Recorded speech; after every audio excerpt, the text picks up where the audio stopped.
I never saw myself coming out of Bellarmine or Santa Clara. As a matter of fact, when I graduated Santa Clara University, we were getting up after the dads and grads at the hut. A friend of mine said, "Are you gonna go back to grad school?" And I said, "There is no way in God's green earth I'm coming back to school. I am done and I'm moving on."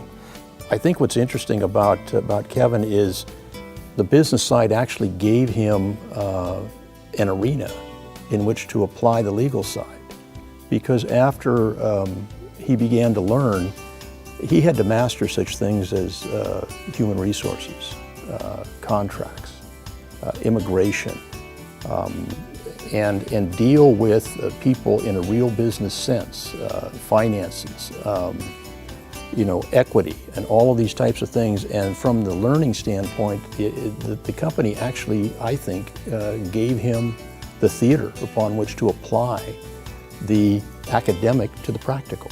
I would tell law students today, and people contemplating law school, keep your eyes and ears wide open for opportunity, network with people, and think outside of the box, because there's a lot of opportunity with the law degree, and especially if you get your ticket.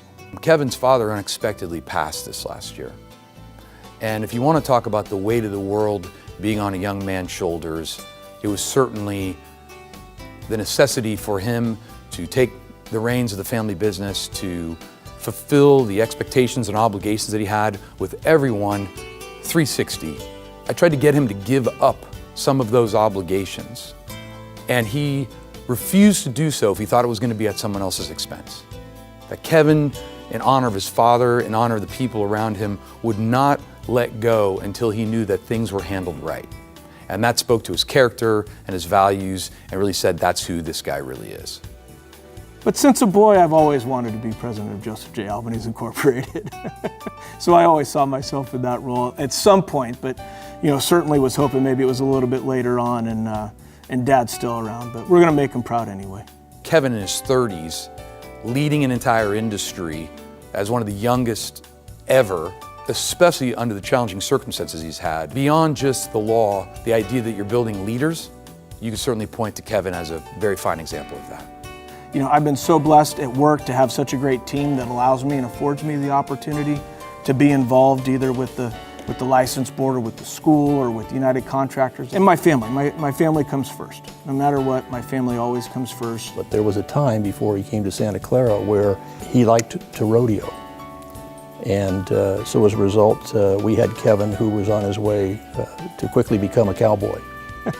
I honestly don't know what changed his mind and brought him back to Santa Clara, but finishing with an economics degree and business degree obviously got him on the road to where he is today. Probably one of the only graduates of this law school who wears a pair of cowboy boots with the kind of swagger that is necessary to carry it off in our business.